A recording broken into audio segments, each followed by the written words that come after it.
Hi there, Mark Jaben here, Medical Director for the Haywood County Health Department. Let's talk about this pandemic. In this video, time again for the weekly update. Everyone's doing better, not yet better enough. So please share this with someone you care about. Now, nationally, you can see here much more of the country not in red, and in fact, there are 10 states no longer in the red. Only one low enough, however, to be in the yellow, and that's Hawaii, which has really controlled their numbers throughout the pandemic much better than any other state. Maine, you'll see, is in green, but it does not appear to have been reporting data this week. And North Dakota, all the way down from 126 new cases per day average per 100,000 population in November, down now at the end of January, all the way to 17. Here in the southeast, everyone has seen a decrease off their mid-January peaks. But note, the goal is to be less than 10 new cases average per 100,000 population. And even South Carolina, although with the second highest rate in the country, nonetheless still down. Now, I hadn't mentioned Florida for a while, so I thought I'd include them this week. Looking at Tennessee, all the way down from their peak of 141 in November, now at 34. So the good news is everyone is doing better, but as you can see, not nearly better enough. Same could be said for North Carolina, now at 56.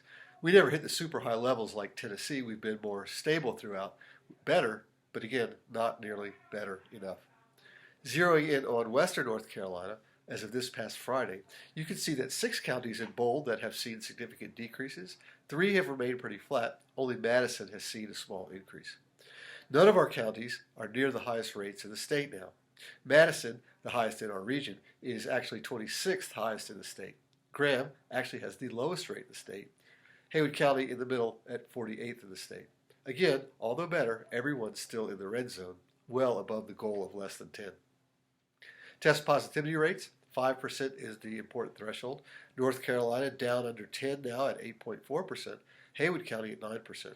Otherwise, across western North Carolina, test positivity rates fall between 6 and 8.5%, other than Macon at 14.7 and Jackson at 11. Again, a marked improvement overall. Hospitalizations down across the state, and here Haywood Regional was averaging around 20-25 COVID patients, reached a high of 29, but now in the mid-teens. Deaths for the pandemic in Haywood County officially at 76, but we are awaiting word on perhaps a couple more. Haywood County total cases for the pandemic is at 3,345, and if you recall, we started January around 2,200, and for you stat heads, that's a 50% increase in just this month. But since the peak around mid-January, new case rates have headed lower, as evidenced by the change in the week-over-week new case rates, and this could bode well for February. But in those week-over-week numbers, you can also see that for the past 2 weeks, we in Haywood County seem to have hit a plateau. It stayed around 250 new cases week over week. That's roughly 35 new cases per day. And if you take out the sharp bump, it looks like we are just continuing the curve of increasing cases that began in early November. The concern is that this just represents a new higher plateau like we saw after each holiday. And the numbers will just, going forward, will just bound up to even higher levels than we've seen. Or it could just represent a pause before the numbers continue downward.